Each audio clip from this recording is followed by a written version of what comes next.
I'm Chris of the 10,000 Hanson, and today we're catching a stun player. Hey, who's ready to duel? Expecting someone else? Why don't you have a seat over there? Okay.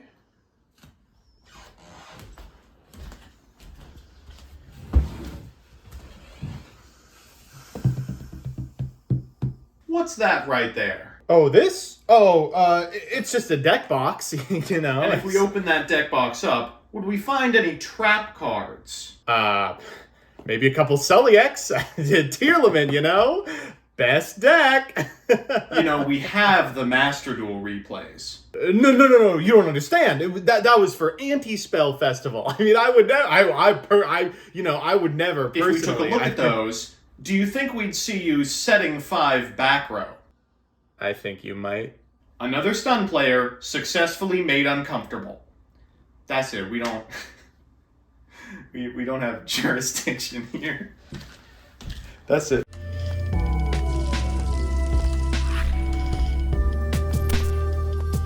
Good afternoon, Jank enthusiasts. I'm MBT, and this is 10-minute testing. Thank God we have finally emerged unscathed from the desert of content that is Amazing Defenders. I just wish I could say the same about my view count. Now that we're done coping about archetypes with too fragile of a game plan and too little support to matter, it's time to take a look at a real archetype. Now to take a big sip of water and see what we're playing today. There's no water in this. You've been tricked. Traptricked. Traps Illustrated? Freddy! So here's the list. As always, I'll give you a background about the archetype, a little bit of a discussion about what I hope the deck can do, and of course, the card by card. But first, this video is sponsored by Yu-Gi-Oh! Pro Deck. Yu-Gi-Oh! Pro Deck just got a huge redesign, but it's still the #1 place to go for a pack simulator, a card database, and a wealth of strategy articles. I personally use the site to post every 10-minute testing list and every Chalice Line Monthly Top Cut entry. Give it a look at www.ygoprodeck.com. With that, let's take a look at Traptrix. Traptrix is a series of... oh boy.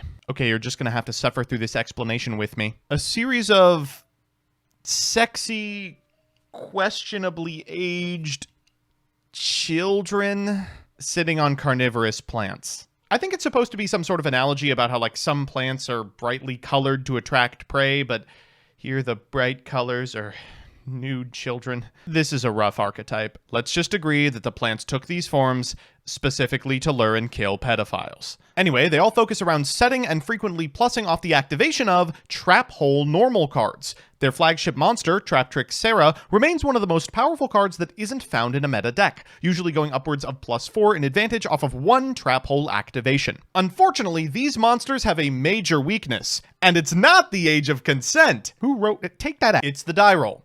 Unless you go first, you can't guarantee access to Sarah, and you can't set the holes necessary to plus. Until now! The new structure deck contains a forest of options to catch any number of the deck's numerous metagame predators. Holtia is a trap card that can be activated the turn that it's set, turning on Sarah immediately. Traptrix Orchard lets you swarm the field even against established setups. Boudica functionally resets your opponent's monsters, allowing you to trap hole cards that are already on the field. And Atypus is an extra deck Dark Ruler no more. Throw in an evenly matched and we're good to pretend both that this deck's got game on the draw, and these monsters are actually psychic manifestations of the plant's hallucinogens. See, it's not weird. So with that, let's get into the card by card. First and foremost, the non-Traptrix. 3-dimension shifter. Yes, we are one of those decks. And 3 Parallel Exceed. We really want to be able to get into generic 4s, and this is a fantastic way to do that off of any normal summon in our deck. Speaking of those, here's some new ones. 3 copies of Traptrix Arachnocampa. During the main phase, if you control Traptrix monster, you can special summon this card from your hand, and you are locked from the extra outside of insect and plant monsters for the remainder of the turn. This is a hard once, and the first time each set card in your spell and trap card zone would be destroyed by a card effect each turn, it's not destroyed. After that, we've got Traptrix Dionea. On normal summon, this card allows you to target a Traptrix in your graveyard and special it in defense position, and on special summon it can target a whole normal trap in your graveyard, set it, but banish it during the end phase of your next turn if it is still on the field. This is searchable, but a fantastic way to rebuild a board. 3 copies of Traptrix Mantis. On normal, you add a Traptrix monster from your deck to your hand, and then once per turn as a quick, you can target a set spell trap you control, return it to the hand, and then set 1 spell trap from your hand. 3 copies of Traptrix Murmello. When this card is normal summoned, you can add a whole normal trap from your deck to your hand, and if it's special summoned, you can target a spell trap your opponent controls, destroy that target. Still the most powerful monster in the deck and importantly, that second effect is a mandatory one. So even if you summon this against a blank board, it will trigger, which will cause Sarah to trigger in sequence. We're playing 3 copies of Traptrix Pudica. This card on normal summon allows you to add a Traptrix Orchard from your deck to your hand, and on special it allows you to target an opponent's special summoned monster, banish it, then your opponent can special summon one of their banished monsters during their next standby phase, at which point you can trap hole it. We're playing 1 copy of Traptrix Vesiculo, which can send a set trap you control to the graveyard to special itself from the hand, and if you control no cards in your spell and trap card zone, you can banish it from your graveyard, then target a whole normal trap in your graveyard and set it to your field. We're on 3 Prospies, and you really do need this card. 1 copy of Orchard, that's the search off of Piduka, and of course, during your main phase allows you to normal summon a Traptrix monster in addition to your normal summon or set. This is important because most of your cards have really powerful effects only if they are normaled. The first time each of your insect and plant monsters would be destroyed by battle each turn, they are not destroyed, and you can banish a monster you control to specially Traptrix from your hand or graveyard. After that, we've got some trap cards. First up, Delusion Trap Hole. This is a new one. If your opponent special summoned a monster this turn, target a monster they control with 2,000 or more attack, destroy it. Then if you have a hole in your graveyard, you can banish a monster from your opponent's graveyard. It's like a build your own Changing. 3 copies of Evenly Matched, 1 copy of Floodgate Trap Hole, which if your opponent summons a monster, changes it to face down defense position, great for blocking up the EMZ. 2 copies of Gravedigger's Trap Hole, which if your opponent activates a monster effect in the hand or graveyard, or when your opponent's banish monster effect is activated, negate its effect, and if you do, inflict 2,000 damage to your opponent. 3 copies of Infip, 3 copies of Shade Brigandine, and 3 copies of Holtia. This is basically the same card twice. It's just a card that can be activated the turn that it's set. Both of them special summon themselves as a monster, but importantly, they are universally used to trigger the effect of Traptrix Sarah the first turn that she is on the field. Holtia, of course, is the new one, and can be banished from the graveyard to target a Traptrix monster in your graveyard and special summon it. But that is a hard once per turn on activating either effect of it, which means you can either special summon it in defense position or activate its graveyard effect. As a final note, all of the Traptrix main deck monsters are unaffected by the effects of whole normal trap cards. So, boy, is this mirror gonna suck. In the extra, we've got Abyss Dweller, Zeus, Baguska, Redoer, and then some Traptrix. Allomeris is unaffected by any trap effect while it has Xyz material. It's got a couple of hard onces. You can detach 2 materials from this card to special summon a level 4 insect or plant from your graveyard, and if an opponent's monster leaves the field because of your card effect and is now in the graveyard or banished, you can detach a material from this card and special summon that monster. 1 copy of the new one, Pingulicula? That can't be how you say it. A couple of hard onces. You can detach a material from this card to add a Traptrix monster from your deck to your hand, and if a monster that is owned by your opponent is sent to the graveyard or banished by a card effect, you can attach one of them to this card as material. Of course, Rafflesia needs no introduction, but here it is. Traptrix monsters you control except Rafflesia can't be destroyed by battle or card effects. They can't be targeted by card effects, and once per turn you can detach a material from this card and send a whole normal trap that meets its activation conditions from your deck to the graveyard, and that card's effect becomes this effect. We've got an Access Code Talker, an Ausa, a Link Spider, the new Traptrix Atipus. This Link Summon card is unaffected by trap effects, and Traptrix monsters gain 1,000 attack while you have a normal trap in your graveyard. Once per turn, you can target face-up cards your opponent controls up to the number of insects and plants you control, negate their effects until the end of this turn, then banish a normal trap from your graveyard and destroy one of the face-up targeted cards. We've got 1 copy of Kularia, which, again, is unaffected by trap effects and has a hard once per turn. If you activate a whole normal trap card, you can set it instead of sending it to the graveyard. Then during the end phase, you can special summon a Traptrix from your graveyard in defense position. And finally, 3 copies of Traptrix Sarah. This can be made with any non-link Traptrix monster. It's unaffected by trap effects, and you can only use each of its effects once per turn, and not during the damage step, notably. If a normal trap is activated, you can special summon a Traptrix monster from your deck with a different name than the cards you control, and if your other Traptrix monster's effect is activated, you can set a whole normal trap directly from the deck. In the side, we've got 3 Cosmic Cyclone, 2 Different Dimension Ground, a Trap Trick, 3 Winged Dragon of Raw Sphere Mode, 3 Solemn Judgment, and 3 Lava Golem. So with that, let's jump into the games. Our first match is up against Scareclaw. Oh, Scareclaw, the red-headed stepchild of the Vsauce lore. Sorry you weren't good.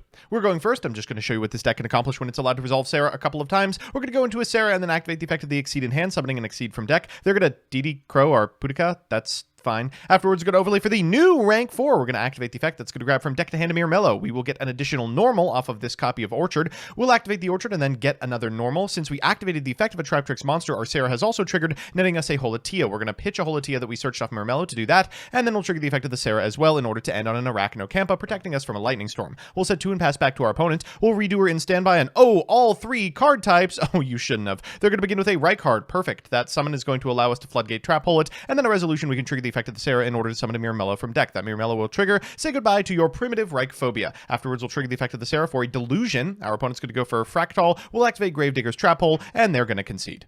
Our second match is up against Kashtira, and oh, I guess we're doing every single Vsauce universe this time. Huh. Well, if you're unfamiliar with this deck, now is the perfect time to get familiar with it because you are going to see it a lot. Our opponent's going to begin with a copy of Pot of Prosperity, banishing, among other things, an Infinitrack Goliath from their extra deck face down. They got to find something crazy here, and unfortunately they do. There is a copy of Fenrir. They're going to activate the effect of the Fenrir to get a Rise Heart. Not to be confused with the Rise Heart, who you'll see later. Afterwards, they're going to Papyrus out a Unicorn, then get a copy of Birth. They'll go for Shangri-Ira, then activate Birth, special summon that Rise Heart, and then afterwards activate the effect of the Rise Heart, banishing Scareclaw. That doesn't sound right. I thought you were supposed to get the trap there. They're going to go for Birth to bring back the Scareclaw to look pretty, I suppose. They'll go into a copy of a Rise Heart, set 2 and pass, and then activate the effect of their Shangri-Ira in standby. Let's just go directly to battle here. They're going to keep their copy of a Rise Heart, and it's not hard to see why, because cards are being banished face down. They can equip that Infinitrack Goliath, giving it protection, but also because we're going to banish cards face down with the Pot of Prosperity, it is going to be online, which means they're going to be able to banish a card on the field face down at quick speed. They're going to take one of our cards, we're going to normal summon a Mantis, and then activate the effect. Afterwards, they're going to activate a Rise Heart in order to banish our monster face down, but sorry, we have an extender. Oh, thank goodness that this deck has special summons now. Now, they do get to keep attaching, but that is a once per turn, so we will be free to resolve our effect of Sarah, provided our opponent doesn't have exactly Ash Blossom. Okay, Brigandine does okay work, but we're going to have to rely on the Traptrix trap holes, it looks like. We're going to set 2 and pass back to our opponent. They draw a Papyrus off the top. That's literally the best card in their deck still remaining. They'll go for a Unicorn and then activate the effect of a Rise Heart afterwards. We can thankfully Floodgate trap hole here, preventing them from plussing even further, but they do get the Rise Heart back. Afterwards, they're going to go for a Rise Heart. We're going to go for the effect of Sarah to get a Boudica, and the Boudica is going to trade for the Rise Heart, but force our opponent to get rid of our Holtia. After resolution here, we're going to be able to activate the effect of Sarah to get a copy of Delusion. They're going to normal Rise Heart, but that doesn't do anything from this position. They'll banish a couple of cards from our deck, attack over the Sarah, but any of these could be a Sarah. We'll draw for turn, and this should be the end of the game. We're going to go ahead and make a copy of Time Thief Redoer and activate the effect. That's going to tuck that copy of Rise Heart. Then afterwards, we're going to go for Vessi, and then overlay for the Ping. Ping is just so unbelievably powerful in simplified board states. We'll get our opponent's Unicorn, pass back to them. We know what their draw is going to be, and it's unremarkable. In standby, we will get the last remaining trap in the deck. That's unbelievable. We'll go ahead and activate it, spin that card back to the top of the deck, draw for turn, go to standby, go to main, and just walk in for lethal. Woof. What a slobber knocker, but we came out on top. So it's time for game 3, and you know what that means, a best of 3 versus meta. Our opponent's on what else? A Shizu Tearlament, but it is post-Photon Hypernova, so they're also playing Tearlament Cash Tira. God willing, this deck will never exist in paper. We're going first, so let's see what we can accomplish. This evenly matched may look like a brick, but it's actually the perfect card to pitch to our Holtia. We're going to go for the effect of Prosperity here and find off the top. Oh god, these Prospies are actually really hard. I guess we'll go for the Exceed. We'll go Sarah here, which allows us to commit to an Exceed, and because our hand includes a special as well, we can go for an Abyss Dweller as part of this end board. We're going to go for the Holtia. We'll special it, pitching this copy of Evenly Matched that will accomplish nothing. That'll trigger Sarah and allow us to get a Murmello. That'll trigger the effect of the Sarah, because even though our opponent controls nothing, that is a mandatory activation. We'll go Ping, activate the effect of Ping to get a Murmello for next turn, set Delusion, and pass back to our opponent. Feeling pretty good about this. They're going to go for Sheeran. We will chain Abyss Dweller. Unfortunately, they really did hold that infip for the perfect time. That's going to negate our Abyss Dweller, and they will mill a bunch of cards, including a Merly and a Scream. Now, that's going to trigger our Ping and our Sarah in sequence, so we can get a Boudica and then equip the monster that would have to be used as part of the fusion. So as a result, they aren't going to be able to resolve the effect of their Merly. We get a Floodgate Trap Hole set as well. They're going to go for a Pellerino and then normal summon the Rhino Heart that they searched. That Rhino Heart is going to send a name they have not used, but we do have a Gravedigger set, so we will be able to dome them for 2k. Afterwards, they're going to go for Tearlament Cash Tier. We just need a little bit of a whiff, and oh, look, thank God, we got it. Okay, we're going to go for Delusion here, targeting the Tearlament Cash Tira. They're going to chain one of the Shufflers, but we can chain Holatia in order to summon back the Murmello. Unfortunately, this doesn't trade super profitably with the field spell because the Murmello is a mandatory effect and the Pellerino is an optional. They are going to be able to eat our monster, but no big deal. Cards like Sarah are so low investment that it doesn't matter if they go to the grave. In fact, here's one right now. We'll go for Arachno Kempa right here and then trigger the effect of the Sarah as well in order to get another Holtia. Then we're going to go for a Rafflesia. This might seem weird, but we are going for a lethal push here. We're going to go Sarah effect off the Holtia activation. We'll go for Dionea to reset this copy of Gravediggers. Remember, our opponent is lower in life points simply because they took the 2k. They're going to go for the Sulliek on the Abyss Dweller, but that's too late. We're going to go for the Murmello in order to grab another copy of Holtia and make Adipus. That is going to increase the attack of every one of our Traptrix monsters and get in for lethal.